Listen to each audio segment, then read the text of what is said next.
Bien, queridos hermanos, es una alegría podernos encontrar de nuevo en este su programa Profundizando en la Fe a través de este su canal Televida, el canal de la familia. Primeramente el saludo cordial a cada uno de ustedes que se unen con tanto amor, con tanta generosidad a estos minutos de reflexión en torno a la palabra de Dios y al magisterio de la Iglesia. Empecemos alabando al Señor. Los salmos son las oraciones que el mismo Jesús usó y que también manda a la iglesia orar con estos salmos que brotan del mismo Dios, pues son inspirados por el Espíritu Santo para ayudarnos y enseñarnos a orar como conviene, como Dios mismo lo quiere. El Salmo 8. Señor dueño nuestro, qué admirable es tu nombre en toda la tierra. ¿Qué es el hombre para que te acuerdes de él? El ser humano para darle poder. Lo hiciste poco inferior a los ángeles, lo coronaste de gloria y dignidad, le diste el mando sobre las obras de tus manos, todo lo sometiste bajo sus pies, rebaños de ovejas y toros, y hasta las bestias del campo, las aves del cielo, los peces del mar, que trazan sendas por el mar. Gloria al Padre, y al Hijo, y al Espíritu Santo, como era en el principio, ahora y siempre, por los siglos de los siglos. Amén. Inmediatamente miremos el Evangelio de este día tomado de Marcos 1, 21, 28. En la ciudad de Cafarnaúm, el sábado, entra Jesús en la sinagoga a enseñar. Estaban asombrados de su enseñanza, porque les enseñaba con autoridad y no como los escribas. Había precisamente en su sinagoga un hombre que tenía un espíritu inmundo y se puso a gritar: ¿qué tenemos que ver nosotros contigo, Jesús Nazareno? ¿Has venido a acabar con nosotros? Sé quién eres, el Santo de Dios. Jesús lo increpó: cállate y sal de él. El espíritu inmundo lo retorció violentamente y dando un grito muy fuerte, salió de él. Todos se preguntaron estupefactos: ¿qué es esto? Una enseñanza nueva expuesta con autoridad. Incluso manda a los espíritus inmundos y lo obedecen. Su fama se extendió enseguida por todas partes, alcanzando la comarca entera de Galilea. Palabra del Señor. Gloria a ti, Señor Jesús. El Salmo 8 pone en primer plano la grandeza de Dios. Señor, qué admirable es tu nombre en toda la tierra. Con ocasión al 6 de enero, donde celebrábamos las fiestas de los Santos Reyes Magos, y que nos hablaba de que al hombre hay una luz que le guía, hay una estrella que le guía. Y veíamos que esa estrella, esa luz que va guiando al hombre, así como a los magos, podríamos decir que van caminando a tientas, así todo hombre tiene una luz, y esto es ya testimonio de la grandeza de Dios. Y en la primera luz es justamente la creación. Los magos van guiados por una estrella, que dicho sea de paso no eran tales reyes, sino que más bien eran astrónomos, observadores de la creación. Y siempre en la historia de los grandes personajes, al narrar su biografía, se hablaba también de esta estrella. Y por eso incluso la misma palabra de Dios le dice Dios a Abraham: mira las estrellas del cielo, así será tu descendencia. Cada persona es como una estrellita. Más estos grandes personajes de la historia pues vienen anunciando o anunciados por esto, por la estrella. Pero esto va más allá. La estrella es siempre luz. El mundo, la creación, es luz. Por eso la creación entera es una vía de acercamiento a Dios. Y muchas personas que no conocieron a Jesucristo, pero mirando el orden, la belleza, el poder que hay en las cosas, porque en las cosas hay un poder. Y por eso vemos que un río, podríamos decir, cuando se desborda, es temible. El fuego cuando sale de su cauce es temible, porque tienen un poder. El agua tiene un poder, el fuego tiene un poder, la atmósfera tiene un poder. Tiene un poder no propio, sino un poder que recibe de Dios. Pero también la creación nos habla de la grandeza, de la belleza, de que hay una verdad, de que hay una autoridad, de que está Dios todopoderoso detrás de todo ello. Por eso la creación misma es la primera luz que los magos nos enseñan a descubrir. Pero hay otra luz, está la luz de la conciencia también. La luz de la conciencia. Qué admirable, Señor, es tu nombre en toda la tierra, porque tú reinas en la creación, pero también reinas en la conciencia. Por eso la conciencia es ese sagrario donde habita Dios, es la luz que el Señor ha dejado en todo hombre para que sepa lo que es bueno y lo que es malo. Por eso dicen los obispos que la conciencia es como el sagrario donde habita Dios. Y ahí el hombre encuentra una ley que no se ha dado a sí mismo. No se lo ha dado a sí mismo. Es, podríamos decir, una luz que viene de Dios. Es el mismo Dios que ya está ahí de alguna manera presente en el hombre. Señor, qué admirable es tu nombre en toda la tierra. Pero además está la luz de la palabra de Dios. Los Reyes Magos consultaron al pueblo de Dios. Cuando llegaron a Belén, preguntan, ¿a dónde nacerá el Rey de los judíos? Y consultando la palabra de Dios se encuentran con lo que había dicho el profeta. Y tú, Belén de Judá, no eres la menor de las aldeas, de las naciones, porque de ti saldrá un Salvador, saldrá el Rey de Israel. La palabra de Dios. Y cuánta sabiduría encontramos en esa palabra. En la palabra de Dios hay una finísima antropología, porque descubre el misterio del hombre. Pero más todavía que una antropología, hay una teología. Es Dios mismo que se revela, y se revela en una historia de salvación. Y sobre todo la gran luz que tenemos todos los hombres es Jesucristo, el sol de justicia que nace de lo alto. Él es la estrella ya brillando en su plenitud. Por eso aquella estrellita que anunciaba en la noche, en la oscuridad, el nacimiento o la presencia ya aquí en este mundo de la gran estrella que es Jesucristo, camino, verdad y vida, plenitud de la revelación de Dios. Señor, qué grande es tu nombre en toda la tierra, en toda la tierra. Pero también aquí se reconoce la grandeza del hombre. El hombre es grande, pero es grande porque Dios lo ha hecho grande. Señor, ¿qué es el hombre para que te fijes en él? El ser humano para darle poder. Lo hiciste poco inferior a los ángeles.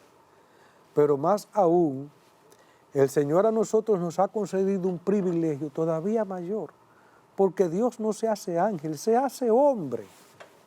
Y Jesucristo, una vez resucitado de entre los muertos, ya asciende al cielo, no en su sola divinidad, sube al seno mismo de la Santísima Trinidad como Dios y hombre verdadero, también como hombre.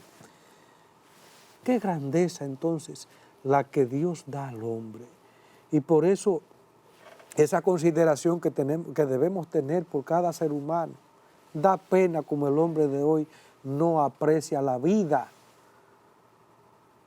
No aprecia la vida y por eso va envuelto en todo este marasmo de cultura, de muerte, de guerras, de eutanasias, de abortos, de criminalidad por cualquier cosa en la familia, en los barrios, porque no se valora y se respeta la grandeza humana. ¿Qué es el hombre, Señor? Lo hiciste poco inferior a los ángeles. Y tú mismo, siendo el eterno Padre, te detienes en esa criaturita. Te detienes. El misterio de Dios y el misterio del hombre. Señor, qué grande es tu nombre. Qué grande es tu nombre en toda la tierra. Vamos a hacer una pausa y continuamos dentro de un momento.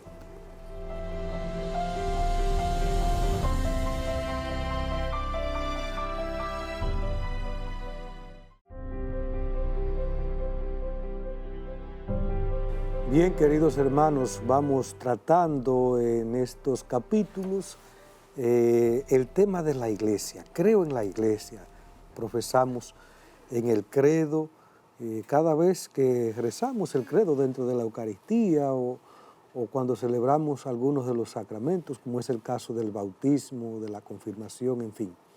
Creo en la iglesia. Y en el último capítulo veíamos, creo en la iglesia que ha sido fundada por Jesucristo.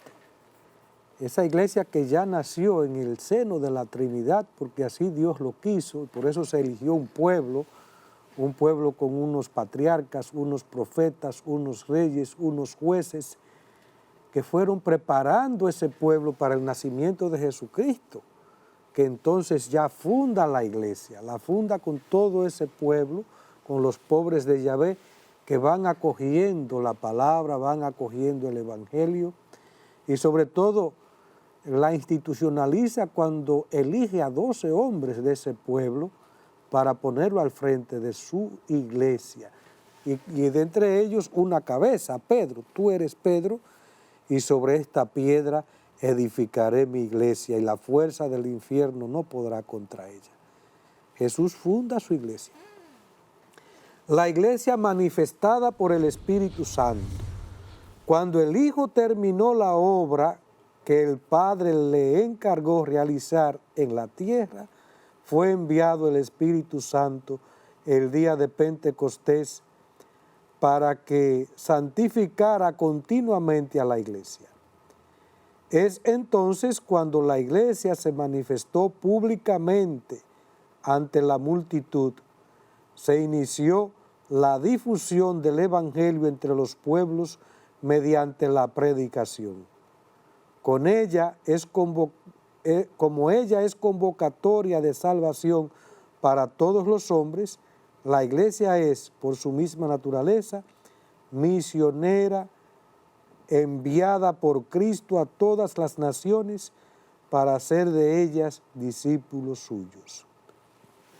Jesucristo funda la iglesia, pero una vez termina su misión aquí en la tierra y asciende al cielo, entonces ahora nos envía la tercera persona de la Santísima Trinidad. Por eso en la historia de la salvación, en cada momento hay, podríamos decir, se subraya una de las personas de la Santísima Trinidad. En el Antiguo Testamento, el que más sale es el Padre como creador, el Padre como fundador de este pueblo. Y ya con el nacimiento de Jesús, pues entonces el Hijo va teniendo, podríamos decir, como el protagonismo.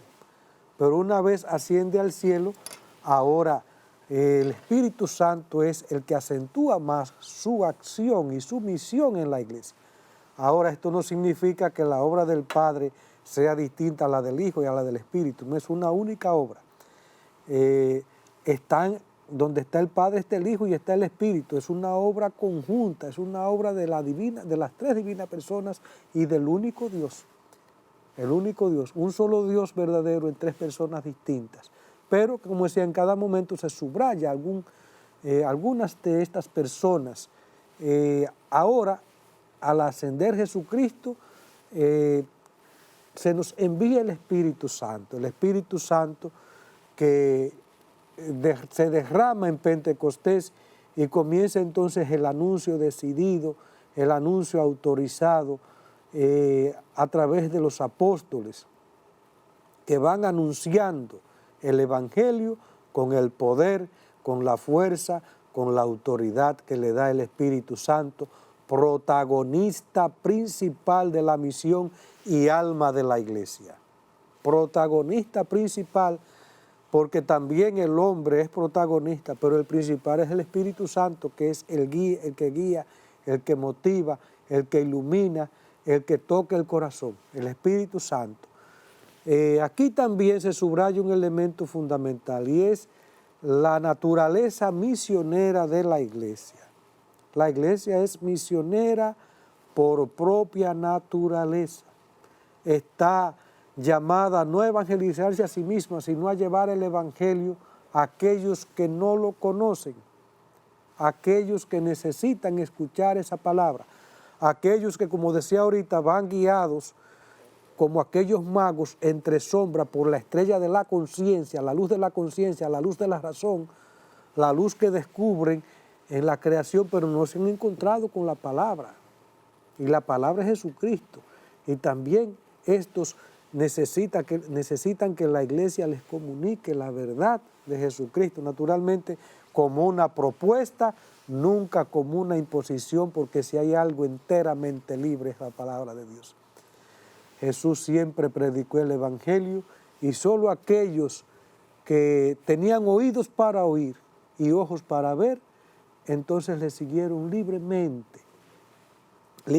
Así también cada misionero, porque la verdad por sí misma no se impone. La verdad no es violenta, la verdad es humilde, la verdad es casta, la verdad engendra la libertad y conocerán la verdad y la verdad les hará libres. El Evangelio fue transformando la historia desde dentro, pero no como imposición, sino como propuesta, como ese toque del corazón, de la conciencia, que solo el Espíritu, protagonista principal de la misión, puede obrar en el corazón humano y sigue haciendo esta obra de salvación hasta el fin de los tiempos. Para realizar su misión, el Espíritu Santo la constituye y dirige con diversos dones jerárquicos y carismáticos. La iglesia, enriquecida con los dones de su fundador y guardando fielmente sus mandamientos del amor, la humildad y la renuncia, recibe la misión de anunciar y establecer en todos los pueblos el reino de Cristo y de Dios. Ella constituye el germen y el comienzo de este reino en la tierra. Para realizar esta misión, el Espíritu Santo constituye a la iglesia a través de dones jerárquicos y carismáticos. Por eso podríamos decir, los dones jerárquicos son los ministerios instituidos, que son ministerios permanentes en la iglesia, como es el caso del episcopado, el caso del sacerdocio, del diácono también que pertenece al orden, y también están los otros ministerios laicales que son instituidos y pueden ser por un tiempo, como es el caso del catequista, que ahora también el Papa Francisco le ha dado este estatus o este estatuto de ser instituido, el caso de los lectores, de los animadores de asamblea, son instituidos. Pero también están los ministerios carismáticos, son carismas que Dios, que el Espíritu suscita en la iglesia para enriquecerla, Y por eso vemos que en la historia de la iglesia ha surgido cantidad de órdenes religiosas, cantidad de movimientos apostólicos, y ahí están los cursillistas, los carismáticos, escoge el movimiento familiar cristiano, qué sé yo, cuántos movimientos en las iglesias, que a veces uno ni logra, podríamos decir, conocerlos todos, porque van surgiendo en diferentes lugares y se cultivan en diferentes, pero todos son para el bien de la iglesia. Pero esos ministerios, o más bien esos dones carismáticos, deben ser regulados por la autoridad que es entonces el carisma instituido. En la iglesia, autoridad y carisma caminan juntas, porque la autoridad regula el carisma y el carisma le da vida a la autoridad, porque también la ley por la ley termina matando. Por eso deben ir en esa sintonía, en esa interacción, en esa cooperación mutua. Carisma e institución, ambos elementos constituidos en la iglesia por el mismo Espíritu que la guía, la conduce y la lleva a su perfección. Bien, qué bueno que vamos reflexionando en este misterio de la iglesia, fundada por Jesucristo, constituida con dones jerárquicos y carismáticos para su permanencia en la iglesia y para vivir en esta ayuda mutua en la caridad, donde un carisma favorece y está, podríamos decir también, al servicio del otro. De ahí que en las parroquias, en las comunidades, tiene que haber esta alianza entre el sacerdote, que es el que guía, el pastor de esa comunidad, y los diferentes dones y ministerios que hay en esa comunidad. De ahí que no conviene que los movimientos caminen por su cuenta, no. Por eso hay allí un sacerdote puesto para que oriente, para que guíe, para que vaya también, podríamos decir, discerniendo, viendo cuáles dones y carismas tiene la gente para que esa comunidad crezca, todos al servicio de todos. Y ahí vamos viviendo entonces este gran mandamiento del amor que el Señor nos llama a vivir. Bien, la iglesia consumada en la gloria. La iglesia solo llegará a su perfección en la gloria del cielo, cuando Cristo vuelva glorioso. Hasta ese día, la iglesia avanza en su peregrinación a través de las persecuciones del mundo y de los consuelos de Dios. Aquí abajo, ella se sabe en exilio, lejos del Señor, y aspira el advenimiento pleno del reino, y espera y desea con todas sus fuerzas reunirse con su Rey en la gloria. La consumación de la iglesia en la gloria y a través de ella la del mundo no sucederá sin grandes pruebas. Solamente entonces todos los justos descendientes de Adán, desde Abel el justo hasta el último de los elegidos, se reunirán con el Padre en la iglesia universal. La iglesia llegará a su consumación en el más allá de la historia. Y mientras tanto la iglesia aquí entonces se sabe como desterrada. Está desterrada porque su patria es la patria del cielo. Somos ciudadanos del cielo. Aquí se siente también peregrina. La iglesia no ha llegado, la iglesia va caminando, por eso es perfectible.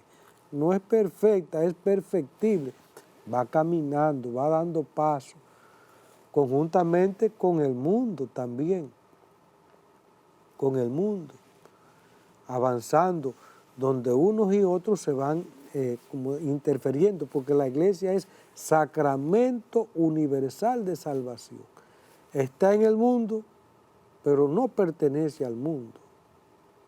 No pertenece al mundo, está en el mundo como luz de las naciones, como luz de las gentes. Y por eso vemos que en el mundo los reyes vienen y van, los partidos políticos vienen y van, las ideologías políticas vienen y van, pero la iglesia permanece. La iglesia permanece porque el Evangelio de Dios es el mismo hoy, ayer y siempre. El mismo Jesucristo, el mismo Señor. Y no se identifica entonces la iglesia con ningún partido político, con ninguna ideología, con nada de eso se identifica, sino siempre está a la defensa de la justicia, en la proclamación de la palabra, siempre fiel a sus principios. aunque también haciendo lectura de los signos de los tiempos en cada momento, tratando de iluminar cada realidad con la luz de la palabra, con la fuerza del Espíritu. Pero mientras caminas por este mundo, la iglesia va sufriendo grandes persecuciones. No es sin sacrificio, no es sin cruz. No, va sufriendo también la cruz de la incomprensión, la cruz del desprecio, la cruz de las burlas, va sufriendo la cruz de las vejaciones, la cruz también de su propia debilidad. Va sufriendo la cruz. Y por eso en la historia, en estos 2000 años de historia, la iglesia ha pasado por mucho, no solamente en ese tiempo de persecución sangrienta de los primeros siglos. No, también después de esa persecución sangrienta tuvieron el sacrificio de los monjes que se van al desierto y van ofreciendo su castidad y van ofreciendo su vida en pobreza, en obediencia, lejos, podríamos decir, del mundanal ruido, Y luego, pues, toda la lucha con tantos tipos de enemigos en la doctrina, enemigos de muchas formas. Caminando siempre, entonces, ¿verdad?, entre los avatares del mundo, pero también experimentando los consuelos de Dios, que es donde volvemos como a llenar nuestra tinaja de agua, a buscar, a tener un respiro para seguir nuestros caminos, para llegar hasta el encuentro total y definitivo con Dios. Allí entonces, en esa consumación en la gloria, ahí entonces se reunirán todas las naciones y entonces formaremos ya un solo pueblo ya plenificado, donde ya no habrá tristeza, ni dolor, ni angustia, ni pena, ni aflicción, porque todo eso ya habrá pasado. Desde Adán y el justo Abel hasta el último de los elegidos, como nos dice la Lumen Gentium en el número 2. Bien, queridos hermanos, hemos llegado al final de esta nueva entrega y haciendo ya un resumen, hemos visto cómo Dios es grande. El Salmo 8 proclama la grandeza de Dios, pero también la grandeza del hombre, a quien Él cuida, a quien guía, a quien va ofreciéndole los dones de su amor, de su misericordia, hasta llevarlo a la salvación con Él.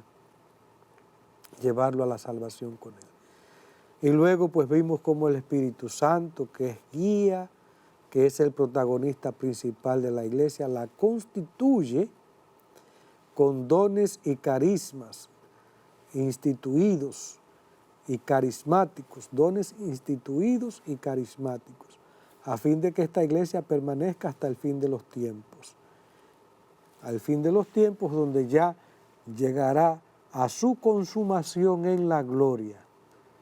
Y entonces, pues, ahí ya será, podríamos decir, la plenitud de todo, donde Cristo el Señor y el Padre y el Espíritu serán todo en todos. Que el Señor derrame su gracia y sus bendiciones sobre cada uno de ustedes, proteja a sus familias, les conceda la gracia de cumplir sus metas y objetivos. Que la Santísima Virgen esté allí siempre presente en cada hogar, poniendo el vino que les hace falta, la alegría y la paz.